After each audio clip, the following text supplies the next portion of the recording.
Greetings, Inquisitors. Welcome to the Holocron. This is the week 161 update for the Darth Loquitur account. I go through this account's progress every week, talk you through all the characters, ship upgrades, mods, datacrons, whatever I'm doing with the account, so that y'all can follow along. Please remember, as we get started, hit that like button.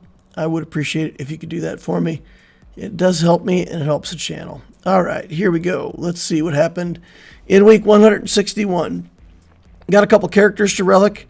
We made 163 bronzium wirings here, and took us up to 299 in total. That's nice. We did manage to get 2 characters up to gear 13 this week. So first of all, we'll take this Chief Chirpa up to relic 3 for the Leia journey. Then we will take Admiral Ackbar similarly to relic 3 for the Leia journey. And that should complete both of those requirements. Now, it is the double drop event going on right now, and I have been able to farm up some pretty good signal data. So it also would be a good time to take Commander Luke Skywalker up to relic 7, which is needed for the Leia journey. So we go in here and we make some more relic materials. I was a little short on signal data too, but I hadn't farmed for the day, so we farmed up the signal data. And that allows us to take this Luke all the way up to relic 7. Pretty much it runs me out of a lot of the materials, but okay. So that's what they're there for. And Jedi Knight Luke goes to relic 7 for the journey and gets that completion. All right, other things that we're working on. Princess Nisa could take a upgrade here. It will cost us a Cairo. And we burned up, 200 Cairo units making characters gear 13 this week. Still had enough to get her 1 level, 2 more Cairos for the next level. So these new characters are all very Cairo intensive. So we got to keep feeding Cairos over to these characters. No choice, just got to do it for the journey. All right, then we'll rearrange some stuff and we'll make sure that we get the characters that we need up top and favorited. We'll take Rex to 7 stars, so he's now promoted up to 7, and we're done farming Rex. That's nice. So we also got Stormtrooper, Lobot, a bunch of stuff we're working on. We'll get Lobot started here. We'll take a few gear tiers on him. Same thing with Drogan. We'll just go ahead and get him to level 85. Put some initial gear tiers on him, put the initial skills on him, and help him get started and get ready to go. I was missing like a low gear tier piece here, so I went ahead and requested that from the guild members, and can work more on his gear next week. All right, so then looking at the journey, we're getting pretty close. Got Wicket to work on, and with any luck, we'll be able to have him as our next relic target, and we'll be able to get Wicket relicked next week. That'll be our target. Mods for the week. The double drop event does lend itself more, of course, to farming the slicing materials. They're double drops, whereas the mods themselves are not. So we don't have that many mods to work with this week, but we got some grays that we can play around with. We miss on quite a few of these, and then here on the last one, we get a speed hit to 8. It's not that great, but we try again. We get it to 14, and it's not a fantastic mod for the other substats, but we're going to go ahead and give it a try. Take it to 21 speed, so now it's looking pretty good. We get it all the way up to gold, and we still haven't hit what we wanted yet. So here we roll from defense back to defense. We take a second calibration. Now I noticed when I was doing this, there we hit 3 speed to go to 24. I noticed when I was doing that I was up to 292 of the attenuators. So it does seem like a good time for me to go through and try to attenuate some more mods. Here we take a 20 up to a 24 on the gas arrow with the protection as the main stat. So that's nice. Get a little more speed on that particular mod. Here we've got a defense mod on Grievous. It's got decent substats. It's just another one of those mods that was kind of floating in the middle that we could play with. Here we've got a search going on for high rolls. So here we have 3 rolls on 17 speed. So we're going to go ahead and try calibrating that. and to see if we could get back over to speed. We don't. Try calibration a second time, and we do get speed. Take it to 21. So now it's worth continuing to slice. But we're out of slicing materials for the high-level stuff for the week, I think. Nope, we still got some more slicing materials. Here's another roll on 3 for 17 with some better substats. We do have pretty good stats on this mod, 22 speed now. And you see the protection stat is already rolled out, so it's a 33% chance to hit speed, which is pretty good. And we take a chance there, and we roll it, and we get a 28 speed mod out of this. So Sith Eternal takes his garbage 17 speed mod to a 28 speed mod. Pretty happy about that. All right, finishing out the rest of the mods for the week. Not a whole lot else that we had success with. Just to show you, I have a bunch of mods that I've hit 1 speed on that have missed, that I kind of let accumulate for a couple weeks. So we've got 54 of those that we missed on. So yeah, we sold those off, made a whole bunch more space in our inventory for future things that may work out better. Here we're going through mod and Lobot. We'll do the same thing on Captain Drogan, which is, again, leftover mods that, you know, have a couple speed rolls but didn't work out like we wanted them. Just to have mods onto these characters.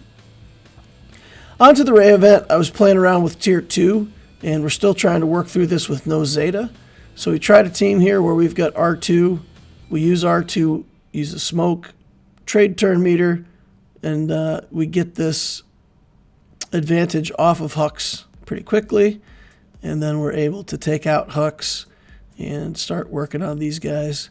And we took a lot of turns, so we actually ended up in a situation where we were back out of stealth with a couple of these characters by the time we even got to go.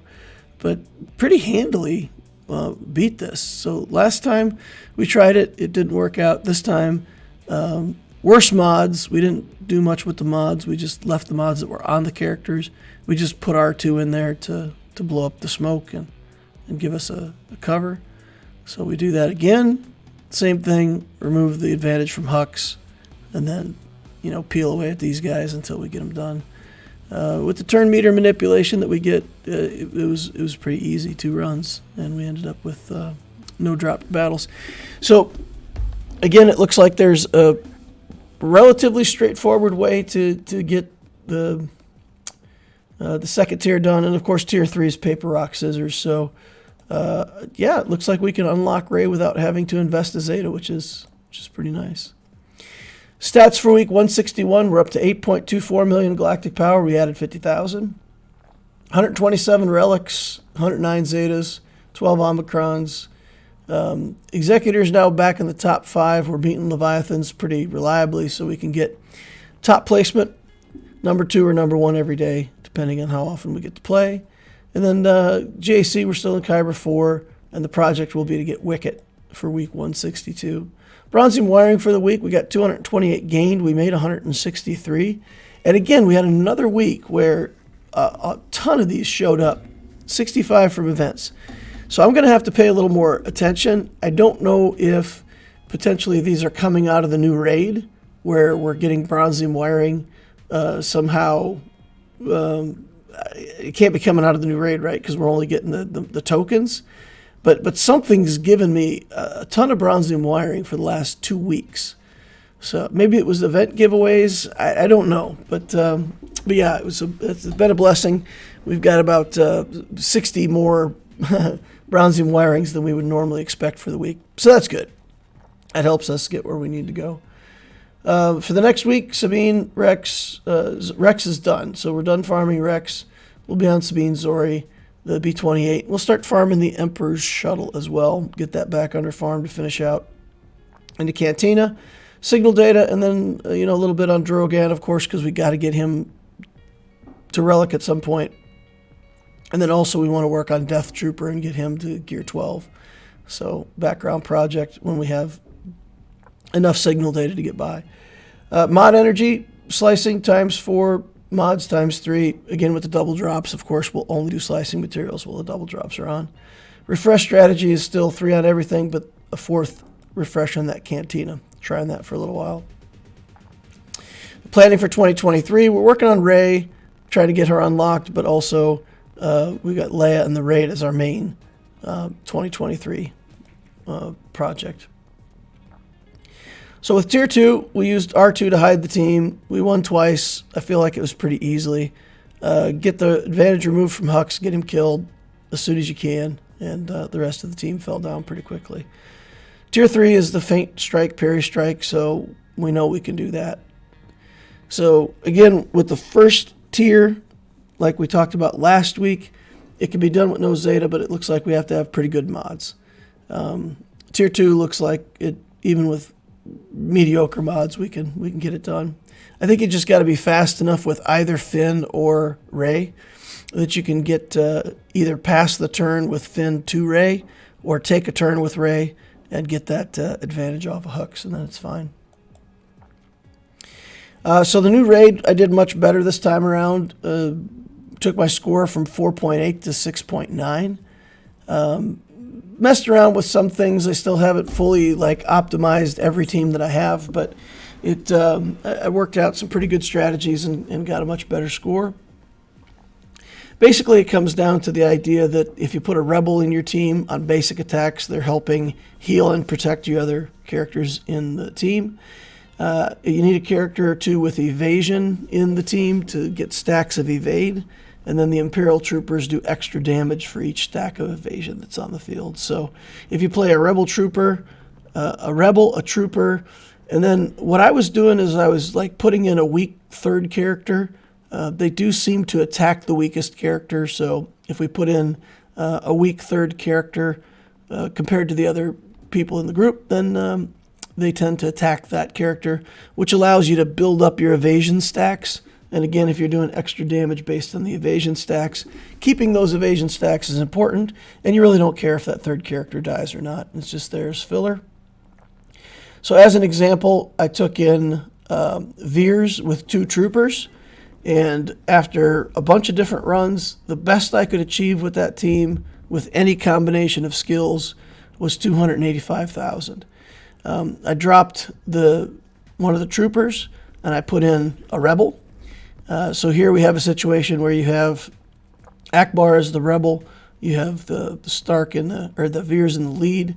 You've got the second trooper that's just kind of taking the hits, and jumped up to 366,000, and that's on the tier, the tier Gear 12 tier. So the 50,000 is the max.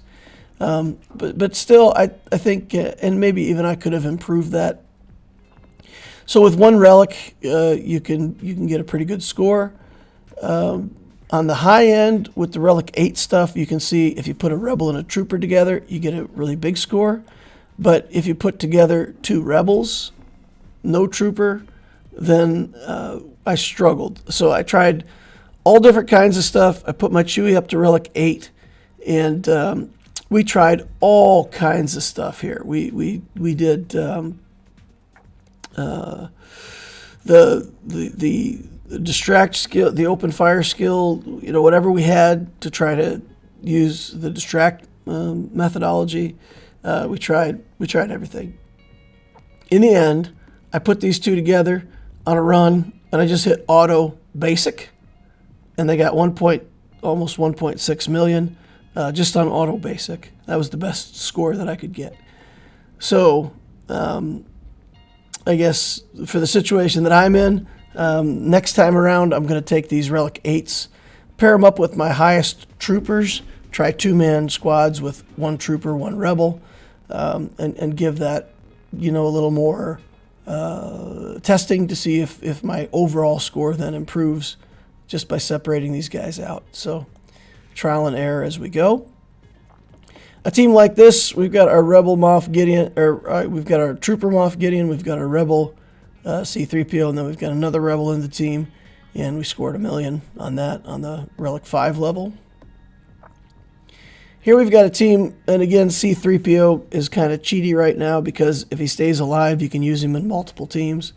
So this, for example, we've got Iden as our Trooper, we've got C-3PO as our Rebel, stacking that evasion, and then we've got an Ewok, just a random Ewok in there to take the hits. And if you remember, we got 350,000 with a Relic 5 Trooper in this team with, you know, up front 366. And so here it shows that you don't really need your Trooper to be Relic to be doing that big damage. You just need the evasion stacks, and then Iden did her job. And we got 355 on that run. And then for just Gear 12 characters with no relics, I did struggle to get a good score with them if I didn't have the right combo. Here you can see I put together some Ewoks with a Trooper and got 211. If we'd had a Rebel somewhere in there, I think that score would have been a lot better. But yeah. So it just gives you an idea kind of how my teams worked out and what I'm doing. The interaction between two troopers and the evade is too strong. The fact that C-3PO can be used run after run makes it insane. So if you've got a good C-3PO and you want more raid score, I mean, literally all you have to do is, right now, if they don't change anything, each relic trooper that you have, you can just pair them up with C-3PO, put them on a run, and get a good score. If you wanted to relic another trooper, that would give you another run. It would give you another high-scoring run for the cost of one character. So that's the easiest way to improve your score right now. I assume that they will change the C-3PO thing somehow, only let you use him once ever, or somehow change the interaction. But I don't think it can be allowed to go on where C-3PO is in every run. But that's so far the way that I've been able to improve my score in my account. We'll keep chipping away at it next time the raid launches and see what I can do in terms of pairing the top relics differently, not putting those two relic 8s together, see what I can cook up in that way. All right, thank you all for watching. Appreciate each and every one of you. That's the week 161 update for the Darth Loquitur account. Thank you. Please remember to hit that like button on the way out if you didn't hit it on the way in. Subscribe to the channel to watch more videos like this in the future. Use the notification bell so you know when I'm doing my live streams. And of course, I hope to see you over on the Discord. The link is always in the description of the Holocron. You can click on that and join our Discord community. We've got a great group of people, especially for newer mid-game players. We talk a lot about account building, what the right teams are to build, what the right decisions are to make, how to build good mods, all that kind of stuff. Lots of cool people over there. Hope to see you over there. Thank you all for watching, and we'll see you in the next Holocron.